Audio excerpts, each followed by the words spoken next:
Hello la team et bienvenue dans ce nouvel épisode de mon podcast. Aujourd'hui, on va parler d'un mot qui dérange, qui a toujours dérangé d'ailleurs, qui divise également et qui fait souvent débat. On va parler de la soumission dans le mariage. Voilà. En vrai de vrai, la soumission est un mot qui a toujours été mal compris. Voilà, mal utilisé également et souvent mal vécu. Et mal vécu par qui? En général, par des femmes. Donc, aujourd'hui, on va quand même prendre le temps, voilà, de redéfinir la soumission dans le mariage, de savoir en fait qu'est-ce que c'est que d'être soumise. Voilà. Parce qu'au fond, quand on comprend en fait ce que cela signifie vraiment d'être soumise, on découvre un tout autre regard en fait sur la relation de couple, de mariage et tout. Voilà, parce que de nos jours, il y a pas mal de jeunes filles maintenant qui veulent même pas se marier juste parce que elles entendent en fait le mot soumission. Genre, quand tu te maries, tu dois être soumise à ton mari. Voilà.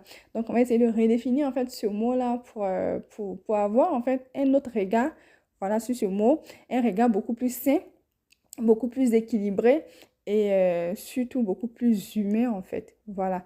Donc, si le sujet t'intéresse, reste avec moi pour la suite de la vidéo.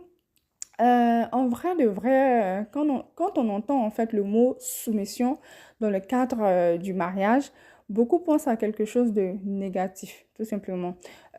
Beaucoup pensent en fait à une relation déséquilibrée, une relation froide, où l'un domine et l'autre ne fait que subir. Et en général, la personne qui subit, on la connaît, c'est la femme. Mais en réalité, cette vision est souvent fondée sur des incompréhensions, voilà, il faut le savoir déjà. Parce que la soumission, dans sa véritable essence, ne parle pas d'oppression, mais de confiance, voilà, et de respect également, et même de collaboration à deux, ensemble. Voilà, normalement, le couple et tout, c'est le fait de collaborer ensemble, en fait, il n'y a pas l'un, en fait, qui prend le dessus sur l'autre. Non. Donc, normalement, en fait, être soumise, normalement, ce n'est pas une posture de faiblesse. Voilà. Mais normalement, ça doit être un acte de volonté. Voilà, une volonté, en fait, de se soumettre à son mari. Une décision aussi d'honorer le rôle de celui-ci, d'honorer le rôle de ton mari. C'est-à-dire que, normalement, ça doit également être un mari qui assume pleinement son rôle d'époux, voilà, de protecteur.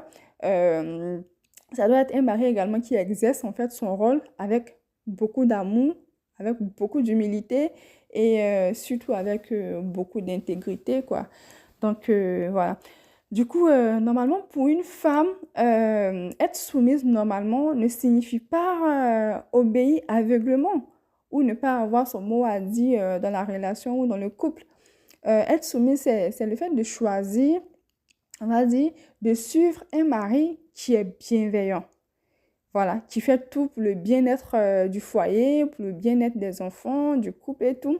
Et non un mari qui est tout le temps dans le contrôle, qui est tout le temps dans l'oppression, qui veut tout le temps montrer que c'est lui le chef et tout. Non, c'est pas ça en fait la soumission. Tu fais ça en fait, ta femme ne te sera jamais soumise en fait. Et, euh, et voilà. Et du coup, pour l'homme, il ne s'agit pas en fait d'attendre qu'on se soumette à lui. Voilà. Normalement, le rôle de l'homme, c'est d'inspirer cette confiance-là. Il doit vraiment inspirer en fait sa femme à lui être soumise, à être soumise en fait, voilà. Et également être un exemple, tout simplement.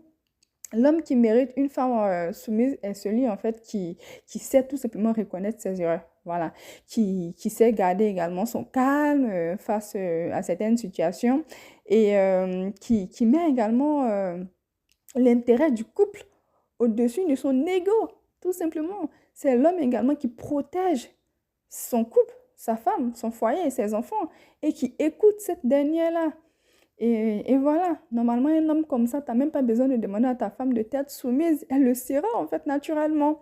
Et en vrai de vrai, quand la manière de diriger s'exprime, la manière de diriger de l'homme s'exprime à travers des actes d'amour, de respect, de patience, cela crée naturellement un espace dans lequel l'autre peut s'abandonner et se soumettre sans aucune peur. Voilà, la soumission devient en fait quelque chose de naturel en fait.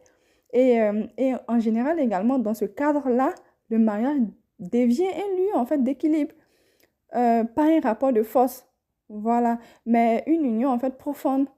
Pas deux adversaires en fait qui se battent tout le temps en fait, voilà, mais deux alliés qui avancent dans la même direction, tout simplement. Donc voilà.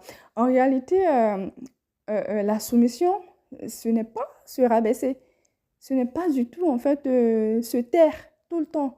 Ce n'est pas non plus le fait de perdre sa valeur ou sa voix, le fait de ne pas avoir de mots à dire et tout. Non, c'est pas ça en fait la soumission. La soumission, c'est une posture volontaire, comme je l'ai dit tout à l'heure, c'est une posture volontaire et libre qui repose également sur la confiance mutuelle. Voilà, ce n'est pas une question de pouvoir, mais de respect, de service et de complicité également. Un couple en fait qui comprend cela avance main dans la main, pas l'un derrière l'autre, genre le chef il est devant et la femme est derrière et tout, elle suit tout ce qu'il fait. Non, c'est pas ça en fait la soumission. Alors voilà, peu importe en fait ce que tu as pu entendre ou vivre jusqu'ici, madame, retiens ceci. La vraie soumission n'écrase jamais, elle élève, voilà.